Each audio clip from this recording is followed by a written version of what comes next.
일부 시작에 앞서 안내 말씀드립니다. 지난 월요일이었습니다. 11월 16일 이동행의 뉴스 정면승부에서 해민 스님 논란으로 전 불교방송 기자였던 장영진 아주경제 기자와 인터뷰를 했는데요.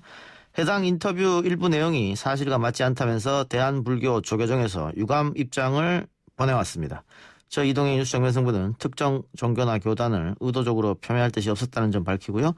대한불교 조계종 측에서 반론을 요청할 경우에 얼마든지 발언 기회를 드린다는 점 알려드립니다. 이슈에 대해 깊이 있는 시각을 만나보는 시간, 변상욱의 눈입니다. YTN 뉴스 매니저 변상욱 앵커 나왔습니다. 어서 오십시오. 네, 안녕하십니까. 오프닝에서도 설명했습니다만 가덕도 신공항을 두고 여야 모두 특별법을 발의하면서 빠르게 움직이고 있는데요. 네. 여당은 반대하는 사람이 없는 것 같고 예. 야당은 주호영 원내대표가 지도부야 상의도 없이 특별법을 발의했다고 강하게 질책했다 이렇게 얘기했거든요. 네, 그렇습니다. 국민의힘이 내부 갈등을 겪고 있다 이 문제로. 국민의힘 내부의 찬성과 반대가 지금 엇갈려 있고, 예. 그다음에 지지층의 여론도 사실은 부산 쪽에 올인하라는 그런 의미는 절대 없는데도 불구하고 예. 부산 경남 이제 의원, 국민의힘 의원들이 신공항 특별법, 가덕도 신공항 특별법이죠. 이걸 이제 발의를 해버렸단 말입니다. 이렇게 서두른 까닭은 민주당이 하기 전에 먼저 하는 것이 부산 경남 지역 여론에 더 어필하면서 지지를 더 얻어낼 수 있는 거 아니겠냐라고 하는 겁니다. 보면은 빨리 하자라는 게 골자입니다. 과거의 타당성 조사라든가 이것저것 조사해 놓은 게 있으면 그걸 그대로 받아들여서 예. 다시 할 거 없이 그걸로 그냥 쓰자라는 거고, 보완 조사할 게 있으면 간소한 보완 절차로 대신하자. 그다음에 예비 타당성 조사는 상당히 길고 어려워지는데 그러면 그건 면제해버리자. 이런 거고, 그다음에 실시 설계가 완성되기 전에 초기 건설 공사는 할 수 있는 거 아니냐. 예를 들면 공항을 어떤 모양으로 만들 거냐는 다 끝나려면 설계가 복잡하니까 어느 정도의 면적에 어느 정도 세울 걸 생각하면 일단 토목공사부터 시작을 하든가 주변 여건부터 만들어 가자. 공사를 갖다 먼저 시작하자는 겁니다. 건설공사는. 이런 식의 빨리 서둘러서 여당이 부산 경남 지역의 여론을 장악하는 걸 빨리 막아야 된다라고 하는 게 이번에 이제 국민의힘 발의 의원들의 취지인 것 같습니다. 예. 여기 주호영 대표가 강하게 야단을 친 거죠.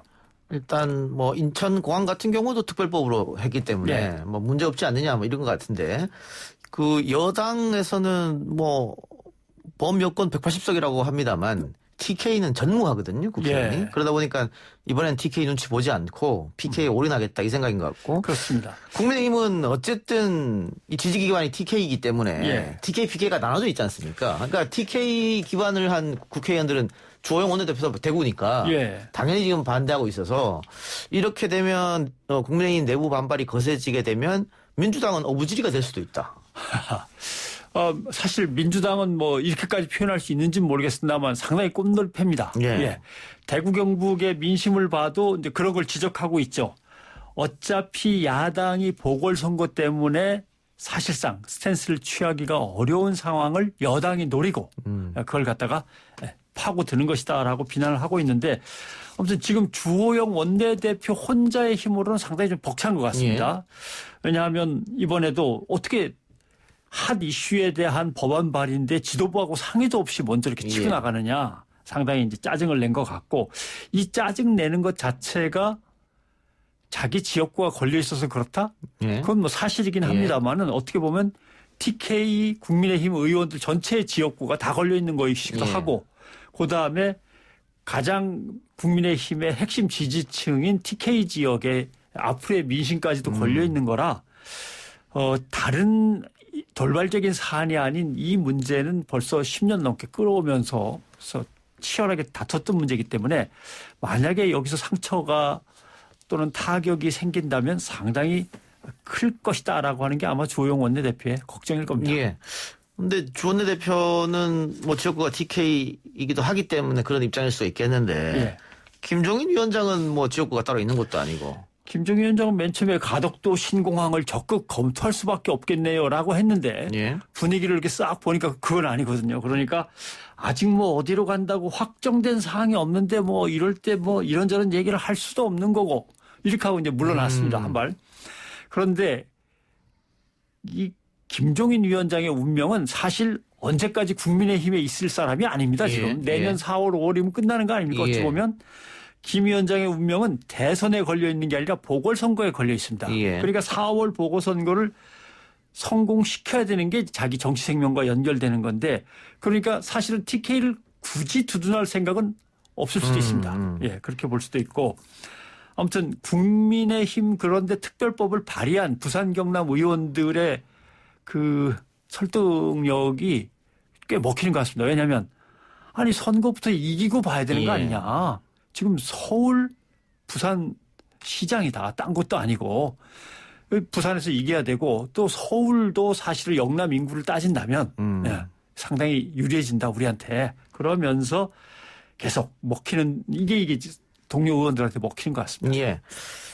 TK 민심은 아무래도 좋을 수는 없을 것 같아요. 그렇습니다. 이 당장 그 지방 언론, 그 TK 쪽 언론과 PK 쪽 언론이 온도차가 확연히 났거든요. 가덕도 문제관에서. 보면은 뭐 이게 같은 나라인가 싶을 정도로 차이가 납니다.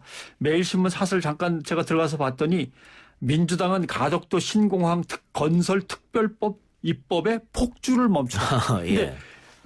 지금 말씀드렸습니다. 폭주한 게 오히려 국민의힘 의원들이 먼저 폭주를 해버렸단 말이죠. 이런 난감한 지경에 놓였는데 매일신문 사설에 지적한 거는 뭐 늘 나오는 얘기입니다. 파리 공항공단 엔지니어링 세계적인 공항 전문기관 아니냐. 여기에서 가덕도 신공항은 1, 2, 3 중에 3등이었다. 그런데 어떻게 김해 신공항이 부적절하다고 검증위원회가 발표한 걸 그러면 이제는 가덕도 신공항으로 이렇게 결론을 끌어가느냐. 말도 안 된다라고 하는 거고 김해공항 이외 지역에 동남권 신공항을 건설하려면 맨 처음으로 돌아가서 부지 검토부터 해서 예비 타당성 조사 다 거쳐서 이제 다시 시작해야 되는 것이다. 근데 요것을 특별법을 통해서 꼼수를 부려가지고 건너뛰려고 그런다라고 했는데 이것도 국민의힘이 먼저 해버리는 바람에 지금 대구 경북 지역의 민심이 어디로 가야 될지 조금 흔들립니다. 그런데 어떻게 보면 지역 언론들은 가덕도가 크게 밀린다는 점을 누구보다 잘 아는 여권 정치인들이 특별법 카드로 부산에 특혜를 주려고 한다라고 공격을 했었는데 국민의힘 부산 의원들이 더 적극적으로 뛰면서 아마 뭔가 우리가 지금까지 국민의힘을 잘못 상대해 왔나 이런 고민을 좀 하는 것 같습니다. 우리가 압도적으로 밀어줬는데 왜 우리를 푸대접하냐 이럴 수도 있을 것 같고요. 그렇죠. 우리가 그동안 너무 짝사랑만 계속한 거 아닐까 뭐 이런 생각도 하는 것 같고. 그런데 반대로 뭐 지지난 총선에서는 민주당 소속 의원들이 대구에 있었어요. 김부겸, 홍일학 있었지 않습니까? 그렇습니다. 지금 홍일학 부시장이죠. 대구의 부시장인데 지금 반대하고 있단 말이죠. 가덕도 가는 것을. 만일 대권 주자로 불렸던 김부겸 전 의원이 당선이 됐다면 민주당 내에서 안 된다고 말하는 사람이 있었겠죠. 근데 지금은 전멸했기 때문에 민주당 입장에서는 편하게 가덕도를 주장할 수 있다. 그러니까 민주당 입장에서는 상당히 편해졌는데 국민의힘 입장에서는 난감하고 대구 입장에서도 경북 입장에서 난감한 것이 덩치 큰 인물을 하나 힘있게 좀 이렇게 밀어붙일 만한 인물을 뽑으려고 했는데 그게 홍준표였단 말이죠. 근데 아직 복당도 못하고 있는데 또 더군다나 경남 출신입니다. 그러니까 지금 대구 경북 지역에 도움이 전혀 안 되고 믿을 거라고는 조영 원내대표 하나밖에 없는데 이걸 어떡하나 고민하고 있는 거죠. 그래서 선거를 앞두고 우리를 노골적으로 외면하는데 대구 경북이 이러다가 정치적으로 완전히 고립되는 거 아닌가라는 걱정도 있는 거고 또 국민의힘이라는 당이 위기를 맞을 때마다 결국 대구 경북의 힘에 의해서 재기에 성공했는데 어떻게 이럴 수가 있나. 지역 정치권들은 아마 좀 각성을 해봐라. 지역에 뭔가 정치적인 이득을 갖고 올 만한 새로운 판을 짜서 정치력을 발휘해야지 그저 뭐 한나라당, 새누리당, 국민의힘으로 이어진 거니까 하면서 무작정 너무 쉬운 지지층으로 보이는 것 잘못한 거 아니냐. 이제 이런 반성들이 조금씩 있는 것 같습니다. 근데 이게 자칫 잘못하면 뭐 이번 재보궐선거뿐만이 아니고 그 내후년에 있을 대통령 선거까지 영향을 미칠 수도 있겠다. 왜냐하면 마지막에 말씀드린 대로 지역의 제대로 된 정치적 이득을 위해서는 아예 판을 전부 다 다시 해보자. 왜냐하면 충청권만 해도 영남, 호남 사이에 껴서 우리는 아무것도 얻는 게 없어요. 이런 식으로 하면서 결국 세종시도 가져가고 이번에 국회도 가져간다는 거 아니냐. 이제 이렇게 하고. 그리고 호남 같은 경우는 예전에 국민의당 안철수 대표를 확 밀면서 한번 지금의 민주당에게 호된 맛을 보여주기도 하지 않았냐. 예. 우리가 너무 쉬운 사람들로 보이는 거 아니냐. 이제 이런 생각을 하는 거죠. 예. 결국 올 것이 왔다. 뭔가 한번 여기에서 대구의 맛을 보여줘야 되는 거 아닌가. 대구 경북이 무슨 뜻을 갖고 있는지를 확실하게 심어줘야 되는 거 아닌가. 이제 이렇게 생각이 바뀌기 예. 시작하는 거죠. 근데 현실적으로 봤을 때는 가덕도를 밀고 있는 민주당 의석수가 워낙 많고 예. 여기에다가 야당의 PK 의원들이 합세하는 형국이기 때문에 예. 가덕도가 뒤집어지기 좀 어려워 보이는데요. 그러니까 결국은 남는 거는 문재인 대통령을 흔드는 것밖에 없습니다. 예. 부산 경남 지역의 국민의힘 의원들은 대통령이 빨리 결단을 내려라. 그래야만 자기들이 몰매 맞는 게 이제 조금 덜하지 않겠습니까? 당내에서. 예. 대통령이 밀고 가는 걸 우리가 뭐 어떡할 거냐 결국. 우리도 그냥 가서 득이나 보자. 태경 의원이 그런 얘기를 했죠. 그렇죠. 예. 그다음에 그거는 국민의힘 쪽도 마찬가지입니다. 수호영 원내대표도. 대통령이 단호하게 못을 박아야지 누가 가덕도로 결정했냐. 이거는 김해 신공항이 그냥 근본적인 검토 결론이 났을 뿐이다라고 해서 확실하게 중심축을 잡아야 되는 거 아니야. 이런 식으로 결국 대통령을 누가 흔들어서 어느 자리에 갖다 놓느냐를 이제 경쟁을 하겠죠. 예. 하여튼 선거를 앞두고 거대한 이슈가 지금 하나 터졌는데 그전에는 뭐 서울시장 선거는 여당이 유리한다 하더라도 예. 부산시장 선거는 야당이 유리할 것이다. 지난 총선의 결과를 놓고 봐도요. 그렇죠. 그런데 이 가덕도 이슈가 터지면서 지지율이 국민의힘이 흔들리고 있어요. 예. 아무튼 뭐 민주당은 올인입니다. 예. 자기네 책임에 의해서 부산시장이 보궐이 됐으니까 올인해서 다시 찾아와서 명예회복할 기회를 얻어야 되는 거고. 자, 국민의힘이 아무튼 뭐 지금 말씀드린 대로 제일 난감한데 사실은 어떻게 보면 하태경 의원이 어떤 취지로 그 말을 했는지 모르겠지만 결과적으로는 맞는 얘기입니다. 당의 분열이 있는 게 아니다. 지역 여론이 부딪히는 거지. 이렇게 얘기를 했단 말이죠. 사실은 뭐 둘 다 맞죠. 당의 분열도 있는 거고 지역의 여론도 분열돼 있는 거고 한데 국가적으로 생각하면은 국민의힘 내부는 뭐 그렇게 중요한 게 아닐 수도 있고 어떻게 보면은 대구 경북과 부산 경남이 이렇게까지 오랫동안 서로를 이제 원수지간처럼 대하면서 예. 갈라져야 되는가. 이것은 국가적으로도 영남권이 어떤 혼란에 휩싸이면서 손실이 올 거다. 이런 걱정을 할 수밖에 없는 거죠. 이게 시작은 노무현 정권 때부터 시작이 됐는데 예. 결국은 이명박 박근혜 보수 정권을 거치면서 김해 공항 확장으로 예. 결정이 났는데 그것 자체가 정치적 결정 아니었느냐. 그렇죠. 논란을 피해가기 위해. 예. 그러다 보니까 이번에도 또 선거 앞두고 또 결국은 정치적으로 결정한 것이다. 예. 이게 완벽하게 일이 끝날 때까지는 계속해서 논란이 될 것 같네요. 왜냐하면 대구 경북과 부산 경남이 팽팽하게 맞서니까 영남 전체가 자기네 지지권이라고 생각했던 보수 정권에서는 박근혜 정부가 나섰던 거죠. 이렇게 합시다. 김해 신공항을 일단 부산 경남한테 확장시켜 주는 걸로 하고 그다음에 그러면 대구 경북은 뭘 가져갈 거냐. 예. 그건 군공항과 민간공항을 통합하는 통합 신공항을 하나 크게 만들어 드리면 될 거 아니요. 그래서 장내 항공 수요를 3,200만으로 보고 김해 신공항이 2,200만 가져가고 대구 경북 지역의 통합 신공항이 한 1,000만 정도 가져가는 걸로 대충 잠정 합의를 합시다. 이렇게 된 거란 말이죠. 그래 가지고 그 큰 그림 하에서 대구 경북은 4년 동안 싸우고 싸워서 후보지를 결국 물색을 했던 거고요. 그런데 가덕도 신공항이 추진돼서 이 덩치가 김해 신공항 조금 넓히는 거하고 완전히 다른 그렇죠. 크기가 되면 예. 김해 신공항이 2,200만 가져가고 통합 신공항이 1,000만 가져갑시다 하는데 이 1,000만이 오질 않습니다. 그러니까 그걸 걱정하는 거죠. 근데 부산 측은 또 얘기가 달라요.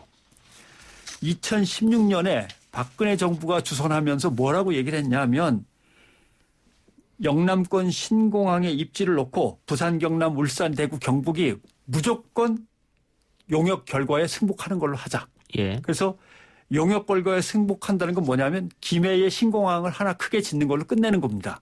근데 박근혜 정부를 흔들어 가지고 대구 경북 지역의 통합 신공항을 가져가고 뒤통수를 친 게 바로 TK 지역 아니냐.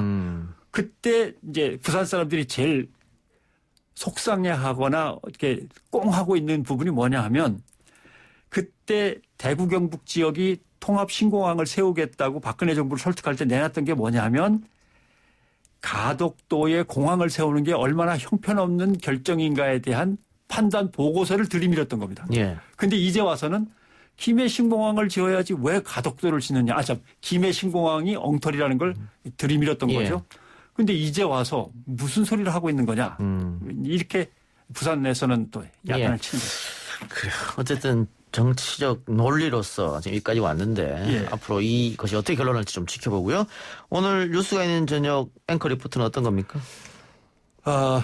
이 가덕도 공항 문제입니다. 아, 그렇습니까? 예. 노무현 공항으로 하자. 그런 얘기가 있던데 하려면 하든지 하고 안철수 대표가 좀 비웃었어요. 예. 그랬더니 이제 여론은 그거 좋은 생각이다 라고 해서 찾아봤더니 35개의 정치인 이름을 딴 공항이 3개에 깔려 있습니다. 예. 그래서 그걸 한번 정리해보고 어떻게 하는 게 좋을까 얘기를 해보겠습니다. 알겠습니다. 이동의 뉴스 정면승부 끝나고 YTN 뉴스가 있는 저녁 바로 이어지니까 여러분들 애청해 주시기 바랍니다. 오늘 말씀 고맙습니다. 고맙습니다.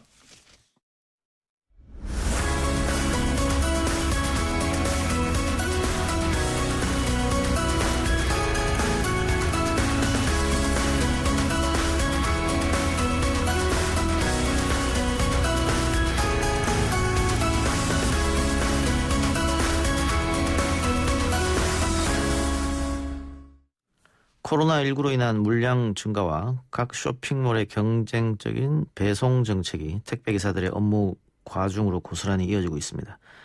이에 따라 최근 택배기사들의 과로사 소식이 연이어 전해지기도 했죠. 이런 심각함을 인지한 것인지 정부는 택배기사 과로사 방지 대책을 내놓았습니다. 하나하나 짚어보죠. 이재갑 고용노동부 장관입니다. 장관님 나와 계십니까? 네, 안녕하십니까? 예. 최근에 저희 방송에서도 택배기사 과로사 주제를 많이 다뤘는데요. 그만큼 중요하고 심각하다. 저희도 그렇게 판단했는데 정부 역시 지금의 상황을 심각하다고 보고 있는 모양이네요. 예, 그렇습니다. 금년 들어서만 벌써 택배기사분들이 한 10분이 사망사고가 있었습니다. 예.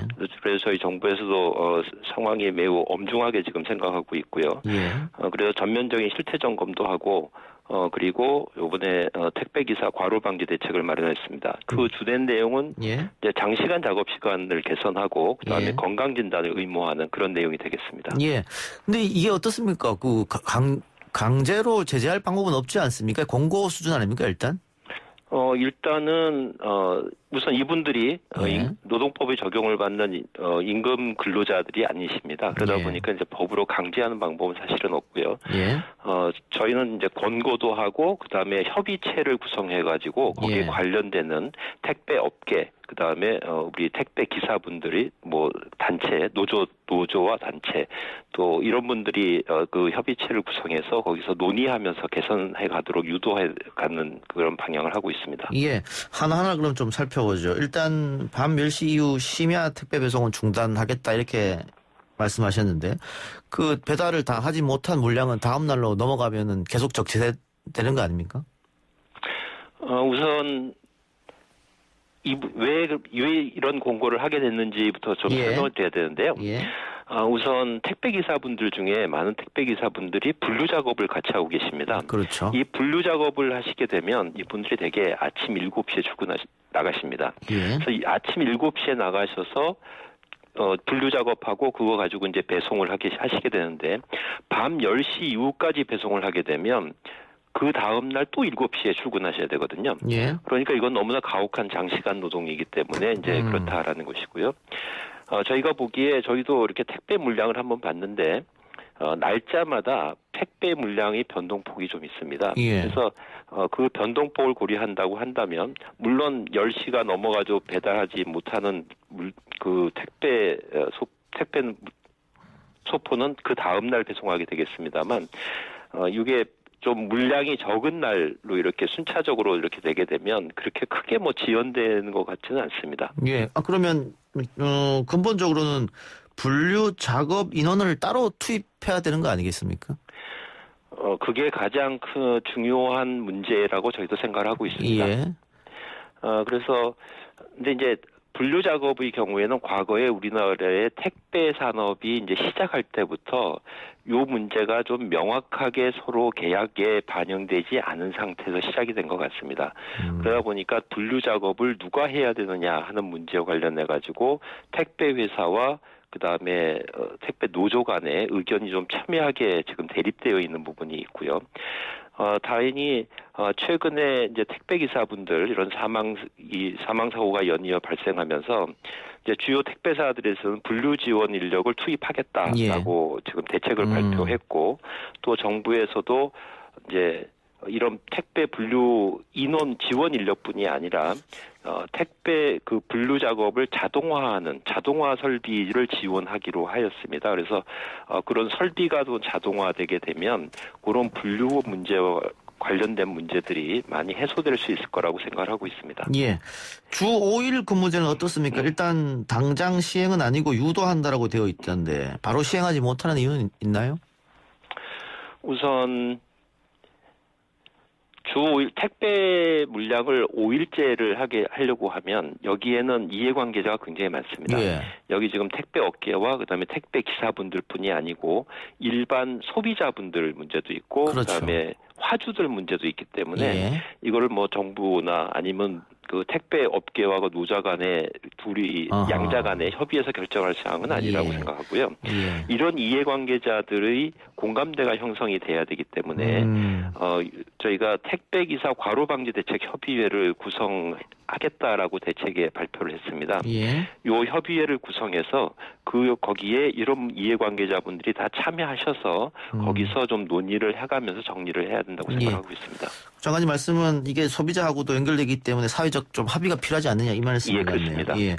그런데 뭐 여론조사 보니까 소비자들은 주 5일 해서 소비자들 좀 불편 어느 정도 감수하겠다 혹은 요금 인상해도 괜찮다 뭐 이렇게 좀 전향적으로 여론을 좀 실어주더라고요. 그렇다 보면 조금 더 협의해서 좀 좋은 결과가 나오지 않을까.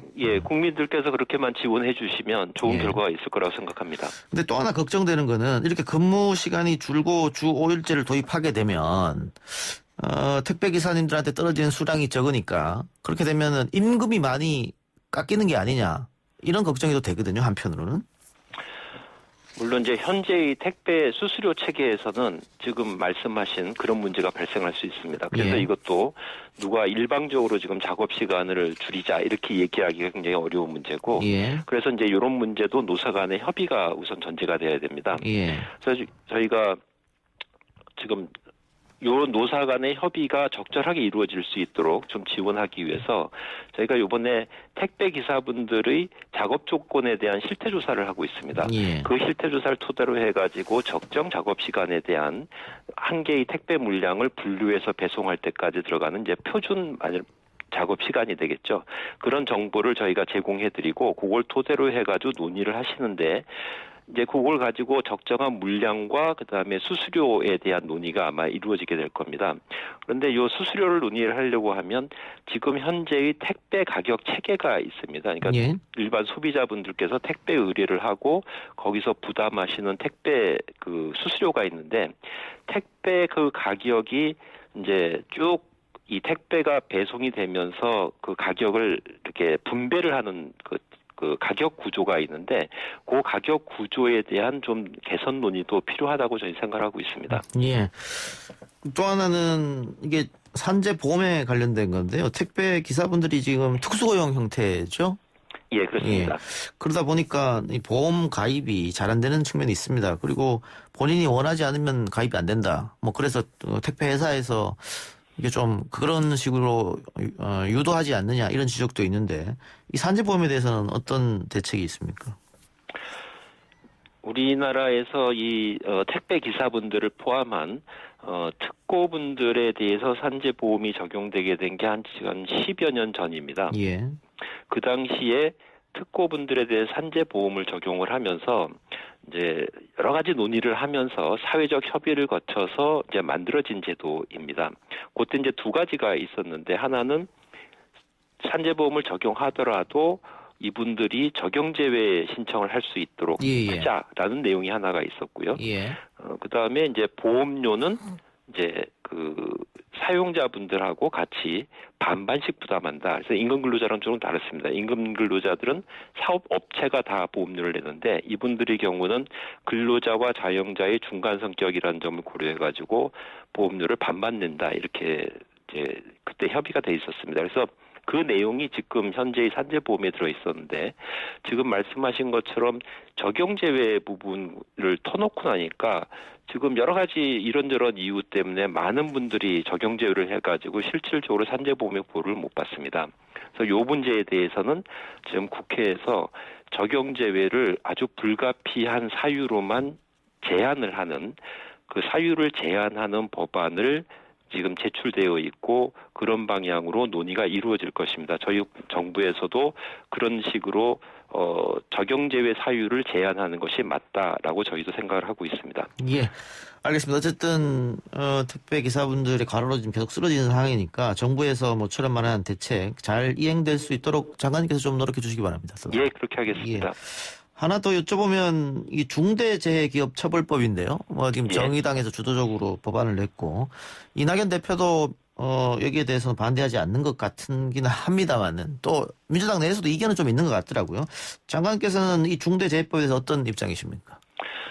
저희는 중대재해기업처벌법이 우리 사회에서 중대재해가 발생하는 것을 예방하기 위해서 기업의 그러니까 공중이용시설이라든지 이런 것들을 운영하는 경영 책임자와 기업에 대해서 이제 처벌 강화하자는 내용이기 때문에 기본적인 그 취지와 그다음에 그런 필요성에 대해서 저희도 공감을 하고 있습니다. 이제 다만 이제 이 법은 저희 산업안전보건법의 특별법이라기보다는 일반 형법의 특별법이어서 저희 정부 내에서 이제 법무부가 그 소관이고요. 그래서 아마 이 법에 대해서는 언론에도 보면 뭐 여러 가지 쟁점들이 이렇게 얘기가 되고 있는데 우리 국회에서 아마 그런 문제에 대해서는 논의를 많이 하면서 좀 정리해 갈 수 있을 거라고 생각하고 있고 저희 고용노동부에서는 이제 중대재해기업처벌법과 별도로 산업안전보건법의 경우에도 산재 예방을 위해서는 그 기업과 그 다음에 경영 책임자가 좀 더 그 책임을 질 필요가 있습니다. 그래서 산업안전보건법에 있는 벌칙 조항을 강화하는 그 내용을 검토를 하고 있어서 또 산업안전보건법에서도 별도로 법 개정을 지금 추진을 하고 있습니다. 두 법은 뭐 취지가 거의 같은 취지이고 그렇다면 이 두 법은 서로 대체 관계는 서로 아니고요. 서로 보완 관계라고 저희는 생각을 하고 있습니다. 예, 마지막으로 코로나 관련해서 여쭤보겠습니다. 코로나가 장기화되면서 많은 분들이 어려움을 겪고 있는데요. 장관님께 당연히 아시겠습니다만 얼마 전에 하나투어가 무급 휴업을 결정했습니다. 정부에서 지원금을 받을 수 있던 것이 11월까지였기 때문에 무급 휴가를 4개월 연장한 것인데요. 그 11월까지 정부 지원금을 줄 수 있는 거는 그런 건데 이게 끝났다고 해서 다시 지원금을 또 줄 수도 없는 입장이고 어떻습니까? 여기 대해서는. 지금 말씀하시는 정부 지원금이라는 것이 이제 고용유지 지원금인데요. 고용유지 지원금은 회사에서 유급 휴업을 하고 근로자들에게 휴업상을 지급하면 그 회사에 대해서 그 들어간 인건비를 지원해드리는 그런 제도가 되겠습니다. 근데 이 제도가 이제 1년에 실수 지원받는 날수가 좀 제한이 있다 보니까 이제 그 날수가 차서 무급휴직으로 돌아가게 전환된 것인데요. 이런 경우에 해당하는 또 지원금이 따로 있습니다. 그래서 이렇게 해서 무급휴직으로 전환하게 되면 저희 고용보험에서 직접 무급휴직하는 근로자에게 대해서 평균 임금의 한 50%를 무급휴직 지원금으로 지원을 하게 됩니다. 그리고 연말까지는 그렇게 가시다가 내년 1월이 되면 다시 고용유지 지원금이 다시 지원받을 수가 있으십니다. 예, 알겠습니다. 장관님 오늘 말씀 고맙습니다. 예, 감사합니다. 지금까지 이재갑 고용노동부 장관이었습니다.